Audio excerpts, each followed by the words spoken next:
So the Chicago Bears are wasting zero time, even more huge moves on the coaching front. And this staff, I think, is starting to reach juggernaut status. Here's why these moves are even better than you think. So if we look at it, just 1 week after putting pen to paper on the hiring of new head coach Ben Johnson, coordinators in all three phases of this team are in place. Richard Hightower, he's being kept on as a special teams coordinator. Dennis Allen is the new defensive coordinator. But the name that kind of came out of nowhere is new offensive coordinator Declan Doyle. 28 years old, seems to have come from absolutely nowhere. But I'm going to talk about in this video how this could just be a great hire, but not one without risk. And here's three things that I think influence this hire. For one, the need to set the culture. Culturally, you're getting someone who knows how you like to do things and someone who will reinforce it. If you're Ben Johnson, he's from the same coaching tree and really embodies what Ben Johnson needs on this staff to mold this offense in his image. And this is along with new wideouts coach Randall L. and quarterbacks coach JT Barrett. It's also a matter of style. I mean, once again, Doyle is going to have plenty of background on the way Johnson likes to do things, given that he spent the majority of the last 6 years with Sean Payton. And while youth might actually be a positive, 28 years old, we have a super experienced coach in other phases to help Ben Johnson in his first-time position. Hightower, Randall L., Dennis Allen was just hired as defensive coordinator. So it's kind of an intriguing hire by the Bears. You got to figure Johnson feels like Doyle is going to work well with his young players on that side of the ball, most notably Rome Odunze and Caleb Williams. And as we saw the Broncos take one of the youngest rosters in the NFL to the playoffs in 2024, maybe we should trust Sean Payton because he came highly recommended.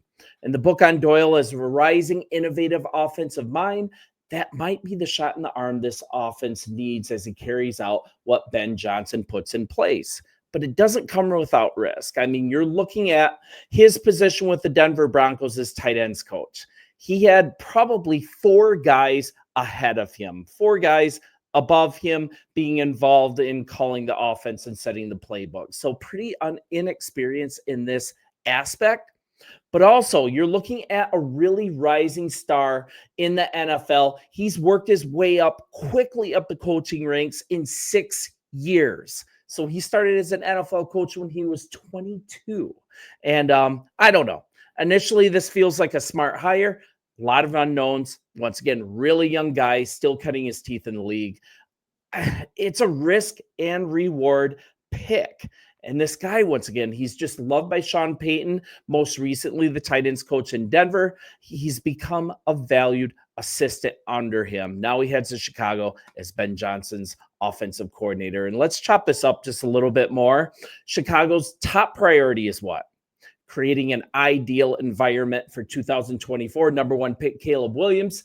And this team has accomplished just that, in my opinion, with these hires. We've got Johnson, the most innovative offensive coach on the market, also very inexperienced one. So the signal caller could make a major leap to stardom in his second season with this support staff.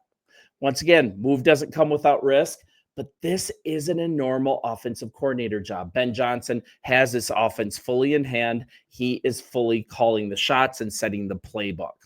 And here's another thought too. The first-time head coach, he won't need an offensive assistant with experience. He's the guy on that side of the ball. And with the addition of Dennis Allen yesterday, as well as the DC, Johnson has already added the kind of accomplished coordinator he can lean on during his rookie season. So we're also looking at Doyle continuing the trend of Ben Johnson prioritizing a coaching staff comprised of candidates who spent time with the Saints and Dolphins, essentially the Dan Campbell connection.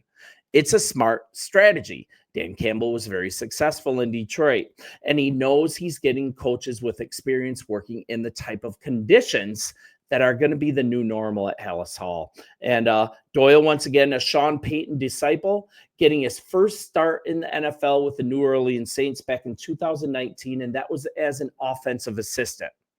4 years in New Orleans. He ended up following Peyton to the Broncos, got a huge promotion as Denver's tight ends coach ahead of the 2023 NFL season. And that's the same time that he spent time on the same staff with Dennis Allen. Doyle as an offensive assistant, Dennis Allen as the defensive coordinator. Sean Payton leaves. Dennis Allen takes over as the head coach. But we're kind of looking at Johnson doing something completely different.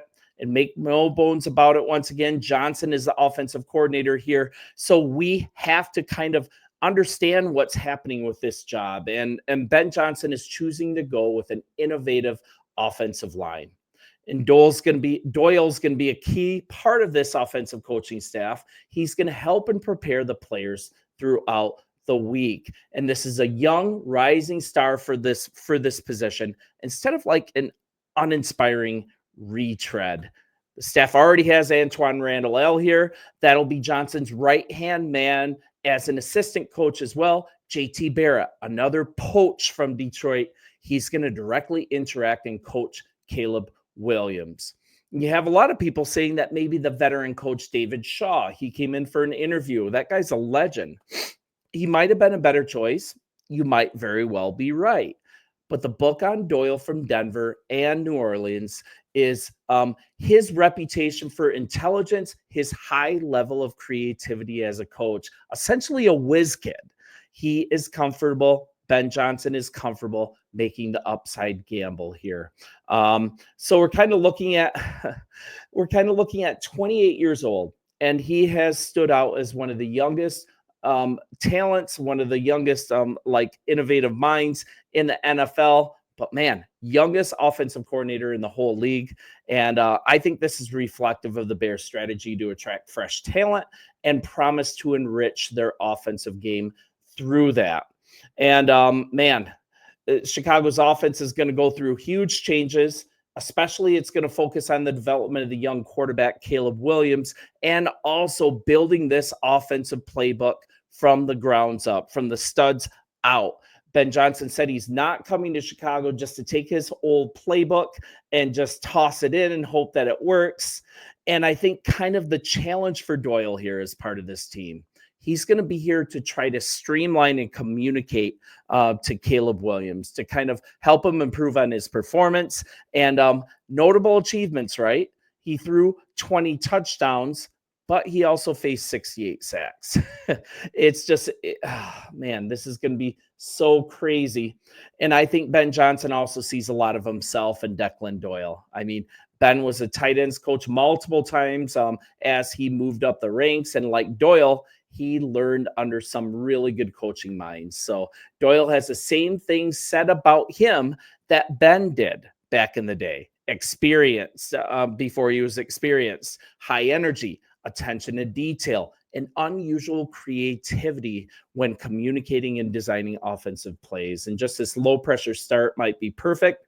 And the strength of it too. Doyle is hungry. Doyle is young, full of energy. And that was the main thing that Ben Johnson wanted for this OC spot. If you listen to the interviews, it wasn't a guy that was experienced. It wasn't like he's going to bring in Mike Martz or somebody. It's he wants a guy that enhances what Ben Johnson does best.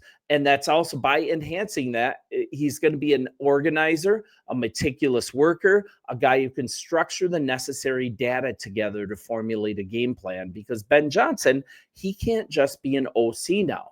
He's got to use the beginning of the week to really run the whole organization, get things together. And he needs an offensive coordinator, essentially as his assistant, to be able to allow him to hit the ground running. And I don't know a lot about this guy, but to be hired twice by Sean Payton, in my book, that says a lot. To be loved by Sean Payton and come recommended by Sean Payton, that says a lot. And this staff that Ben's building, I think it just got a big injection of youth and creativity that we might really love when it's all said and done. And also the risk is very, very low. This guy is not formulating and calling the offensive plays. He's just a really, really bright mind. So I think that I like that the Bears are doing something completely different here. No more stale, retread hires. We're placing a high contingent of coaches like Dennis Allen, proven experience, guys with head coaching experience, but also we brought in a guy like Al Harris, an absolute stud of a secondary coach. And he's also going to take assistant coach duties. And he's a guy that's already lighting a fire under the butt of Tyreek Stevenson, which is well needed. But now elevating up an innovative and useful and youthful football minds like Doyle, who Johnson feels like he can mold and work with, I think is just the name of the game from his perspective. And you know what? I don't know enough about this guy to say that it's a terrible hire. All I can go by is what all the reports are on him. And all the reports are that this guy is hungry, humble, smart, innovative, ready to go. One of the most up and coming offensive minds in this league. And we're getting him when he's young. And to see a guy rising up into the ranks on a Sean Payton staff from 22 years old to being a coordinator at 28, man, that's impressive. And we'll see how this works out. You guys let me know in the comments what you think of this hire. I'm starting to like it, but once again, this is the ultimate risk and reward hire. Ben Johnson must see something in him that he's going to be able to work with him really closely and to be able to communicate through him. You guys, thanks for watching as always, and we will talk soon. See you.